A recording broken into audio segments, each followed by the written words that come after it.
Hi parents, thanks for joining me in part 3 of talking about word problems with your pre-K through second grade child. We want to talk today about ways that we can build an understanding of addition and subtraction through using various kinds of problems. So I'm going to demonstrate 4 different kinds of addition and subtraction problems. The first will be a join problem. The next one will be a separate problem. The third example will be a part whole kind of problem. And then finally, we're going to talk about comparison problems. It's important to remember that even though your experiences as an adult will probably lead you to think about these problems as strictly addition or subtraction problems, your child may think about them very differently. Children typically will see each of these kinds of problems in different ways, and they often will solve them in different ways. A join problem involves a direct action which is increased by a certain amount. So for example, in this problem, 3 birds were sitting in a tree and 2 more birds flew into the tree. How many birds are in the tree now?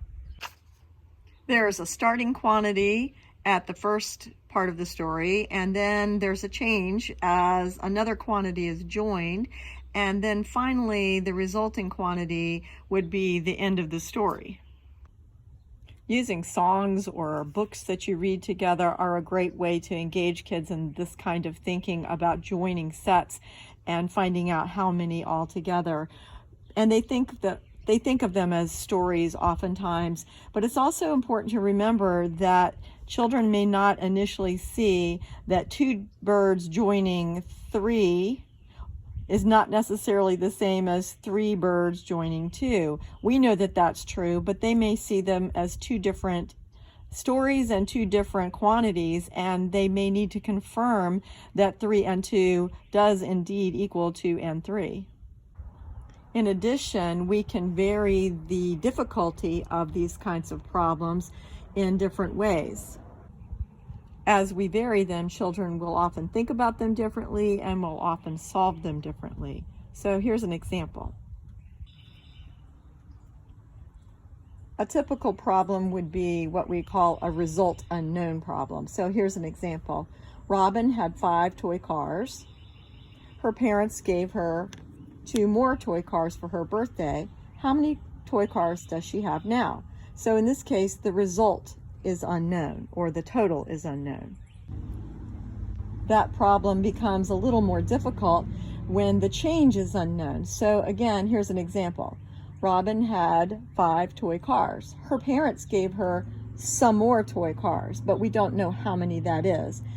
Then she had 7 toy cars. How many toy cars did Robin's parents give her for her birthday? So in this case, we know the starting point, we know the ending point of 7. So what we're trying to find out is how much was added, or what was the change that was unknown. And often kids can think about the total and then separate those out to see, well, we had 5 and we added 2 to make the 7. And then a final example, which is even more difficult, is when the start is unknown. So for example, we can change the problem again. Robin had some toy cars, that's the unknown. Her parents gave her 2 more cars for her birthday. Then she had 7 toy cars altogether. How many toy cars did Robin have before her birthday? And again, kids will have different ways of thinking about that, but many times they will use an adding on strategy to realize she started with 5, 2 more were added, and now she has a total of 7. The second type of problem I want to talk about today are separate problems. Separate problems are similar to join problems in many ways. There is an action that takes place over time, but in this case, the starting quantity or the initial quantity is decreased rather than increased. So as with join problems, there are 3 distinct quantities in separate problems, any of which could be the unknown. So here's an example. If the result is unknown, it might look like this. Colleen had 8 guppies. She gave 3 guppies to Roger. How many guppies does Colleen have left? So in this case, we know the first part. We know the part that it was reduced by. What we're trying to find out is the difference that remains.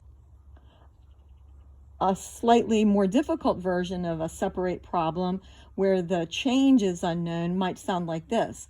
Colleen had 8 guppies. She gave some guppies to Roger. Then she had 5 guppies left. How many guppies did Colleen give Roger? So we know the starting point. We don't know how many she gave away, but we do know she was left with 5. So again, kids can have different strategies for thinking about problems where the change is unknown. And finally, the most difficult version of this problem is where the start is unknown. So in this case, it might sound like this. Colleen had some guppies. The unknown is the total she started with. She gave 3 guppies to Roger. She had 5 guppies left. How many guppies did Colleen have to start with? The third type of problem I want to talk about today are part-part-whole problems. A part-part-whole problem involves a static relationship. So unlike join or separate problems, there's no direct action that takes place, and there's no change over time. Because one set is not being joined to the other, and both subsets assume equivalent roles in the problem. So an example of that might be where the whole is unknown, and the problem might look like this. There are 6 boys and 4 girls playing soccer. How many children are playing soccer? So in that particular example, nothing joins the set, nothing leaves the set, but we're looking at 2 parts of the set, 6 and 4, to find the total of 10 kids playing soccer. Another version of a part-part-whole problem, which would be a little more difficult for kids, would be 10 children were playing soccer, 6 were boys, and the rest were girls. How many girls were playing soccer? An even more difficult or more open-ended version of that same problem might be this. 10 children were playing soccer, some were boys, and the rest were girls. How many boys and how many girls were playing soccer? So it could be 6 boys, 4 girls, 5 boys, 5 girls, 7 boys, 3 girls, and so on. There are multiple ways that that problem could be solved. Finally, the last type of problem we want to talk about today are compare problems. Now, compare problems, like part-whole problems, involve relationships between quantities rather than joining or separating. In this case, we are going to compare one set to another. So, for example, Mark has 3 mice, Joy has 7 mice, Joy has 4 more mice than Mark, and often kids will line those up to do a comparison and see that up to here they are equal, but 7 has 1, 2, 3, 4 more than the set of 3. And once again, there are various levels of difficulty within this type of problem. A comparison problem might have the difference, which is unknown. For example, Mark has 3 mice, Joy has 7 mice. Joy has how many more mice than Mark? So we're trying to find out what the difference between them is. Another example would be where the compared set is unknown. So for example, Mark has 3 mice. Joy has 4 more mice than Mark. How many mice does Joy have? And then finally, the last example would be where the referent is unknown. So in this case, Joy has 7 mice. She has 4 more mice than Mark. How many mice does Mark have?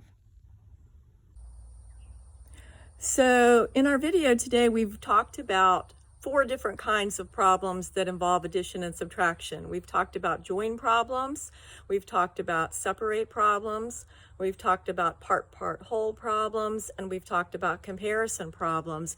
And within each of those types of problems, there were various levels of difficulty. So altogether, we talked about 11 different kinds of problems that you could encourage your child to solve. And based on how they solve one, you might decide whether to move to a higher level of difficulty or move down to a lesser level of difficulty. But these can be everyday kinds of problems that you do in the kitchen or outside in the yard or riding in the car. So for example, you're setting the table and you have company coming over. So you have 10 people coming all together and you only have 7 plates that are clean. How many more plates will you need? You can ask that in various ways, and children will think about them in different ways and solve them in different ways. Another example might be counting the trees you see on a walk. How many more trees will we need to get to 12? Or how many more trees do we see on this side of the sidewalk than on that side of the sidewalk? These can just be part of everyday fun situations for problem solving. And of course, you can vary the difficulty of the problems by changing the number and changing the way that you ask the problem. Finally, I'd like to emphasize that giving your child word problems is not about you showing them strategies or showing them ways to solve it. It really is about providing opportunities for them to be thinkers and for them to think about how they might solve a problem like that. Sometimes kids will be able to do that in their head. Sometimes they will need manipulatives. Sometimes they will want to draw out their representations of the problem. You can encourage them by asking questions or prompting, but I would discourage you from showing them your way of thinking and allow them to think about problems in their own way. So thanks again for joining me today, and I hope to see you next time.